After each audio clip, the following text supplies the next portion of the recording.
risk mitigation and the assessment thereof, right? Right. So if you're a member of that board or you're the CEO of a company, how do you first off assess what your risk areas are?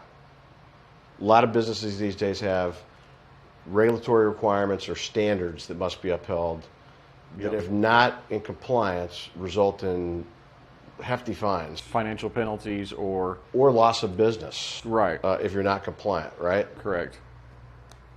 And We'll my just say website compromise goes, in my general. infrastructure goes down, right?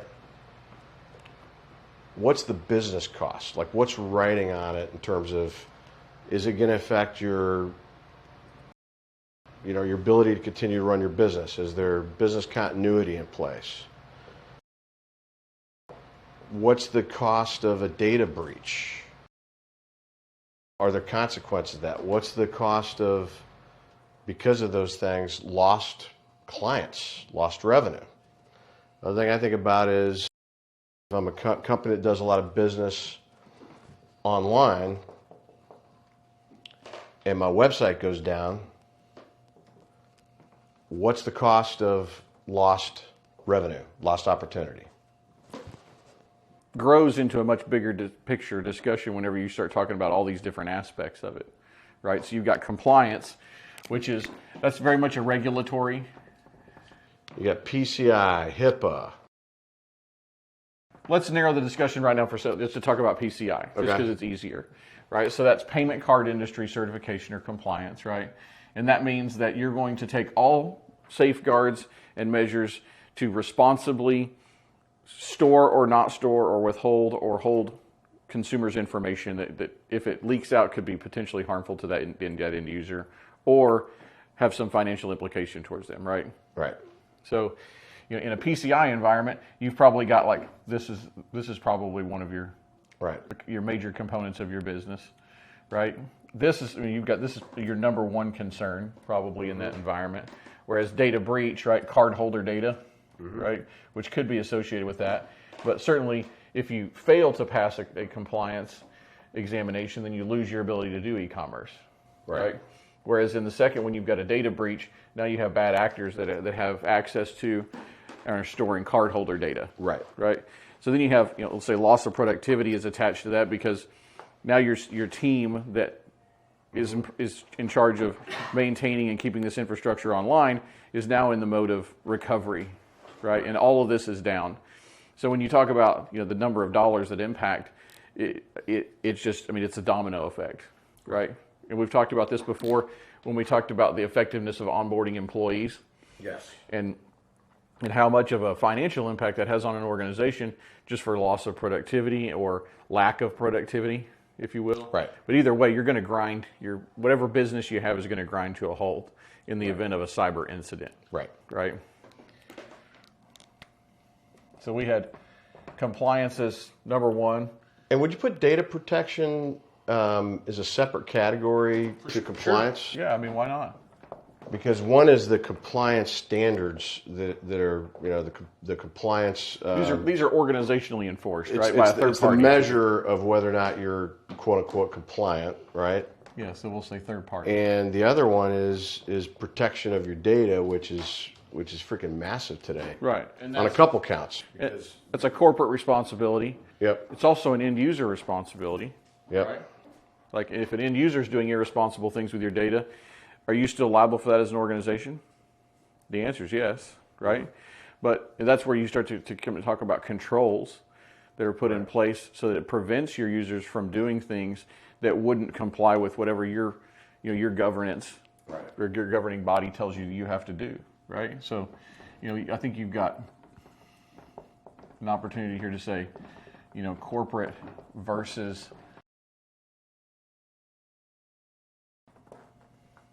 end user, right? Because the corporation has to have a certain amount of governance and control around the data and its protection and how you access networks and everything else. But the end user also has a responsibility there. Right. And a lot of times it's the corporate entity that's sort of trying to put mobile device management or SASE or CASB or zero trust strategies in place to protect that. But ultimately, you have to protect the end user from themselves, almost, right? And so, I mean, you got to put that up there, right? This has some impact on us long term. Security awareness training, right, for the end user. Right. And would you put protection and standards around your architecture and all the, the devices attached to it as a separate category? Does that fall into one of these? I think it probably warrants its own discussion point. Right. Infrastructure security, right? I mean, at a high level. Because what I want to tie back to, Brian, is we talk about the risks. You're an investor in a company. You're on the board. You're an executive at a company. What should you be concerned about? And how do you put value on, potential value on these things, which then in turn will drive how big of a priority should this be, and how much of my budget should be pointed at this in 2022, right? Yeah, I just added 3 more bullet points that are probably higher on a CISO's mind or a CTO's mind. Whereas these are probably more CEO or CFO discussion points. Whereas we're sort of gravitating down here, we're getting more tactical in nature, right? These are more strategic, big picture. What happens if something like this occurs? Or maybe, hey, compliance is our number one priority. Never make it a possibility to fall outside of compliance. Right. And so those are corporate or high level directives. Whereas you get down to some of these and you get into a lot of detail. So as we talk about compliance, certainly we've seen companies that say they're PCI compliant, HIPAA compliant, right? Right. And there's a series of, you got to go through tests and evaluations of those things, right, and get quote unquote PCI compliant certified, right? Right. How often do the businesses need to get measured for those? And is there a direct correlation between being compliant and the execution of the plan that protects you against these things? Absolutely. Yeah, there's definitely correlation between the two.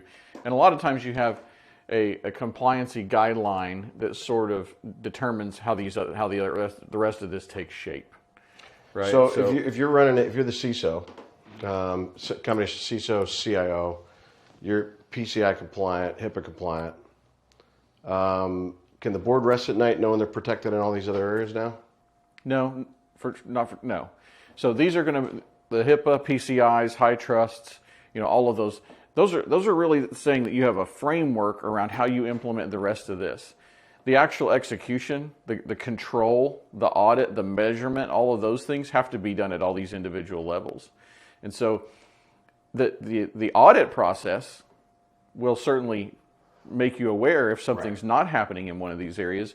But what the compliance component up top is simply a framework for how you achieve that security posture that's associated with that compliancy organization, whatever that is. So thanks for tuning in. We're going to be over the course of the next few weeks talking about actions that you can take if you're an executive in a business, whether you're a CISO, a CEO, on the board, tactics and actions that you can take to both assess your current level of risk, as well as actions you can take to close the gap from being at high risk to lower risk and having a good cut posture in place. You bet. So we're going to talk about business process, business procedure, discussions you should be having internally, and then hopefully we'll be able to get into some tactical tools and some platforms that you can use to help increase your cybersecurity posture. And if you haven't already talked to an MSSP, reach out to Netrio. We are certainly here to help.